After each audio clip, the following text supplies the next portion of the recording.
Hello everyone, আসসালামু আলাইকুম। আপনারা সবাই কেমন আছেন? আমি আছি আলহামদুলিল্লাহ ভালো। যাই হোক, বিকালে যে বাজারটা করে নিয়ে আসছিলাম কারণ বাজার থেকে, তো আমি যেহেতু মূলার শাক কিনেছিলাম, তো ভেবেছি মূলার শাকটা চিংড়ি মাছ দিয়ে ভাজবো।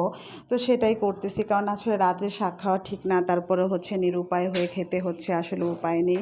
তো চিংড়ি মাছ দিয়ে আমি শাকটা ভালো করে ভেজে নিয়েছি। আগে পেঁয়াজ মরিচ দিয়ে সেদ্ধ করে নিয়েছিলাম, তারপরে আমি তেলে দিয়ে দিয়েছিলাম। এই পাশের চুলাতে আমি হচ্ছে হচ্ছে পরিমাণ মতো পেঁয়াজটা লাল লাল করে চিংড়ি মাছটা দিয়ে, এবং আমি ভেন্ডি দিয়ে আলু দিয়ে একটা ঝোল করব। কারণ আসলে আমরা যদি মাখা মাখা বা ভুনা ভুনা খেতে যাই, তাহলে হচ্ছে বাবুকে আসলে ভাত খাওয়ানো যায় না, কারণ ও তো ছোটো, ও তো আর শুকনা ভাত খেতে পারে না। তো সেক্ষেত্রে ওর জন্য আমার ঝোলের তরকারি রান্না করতে হয়। অনেকে হয়তো ঝোল খেতে চায় না, কিন্তু আমাদের বাসায় সবাই ঝোল পছন্দ করে।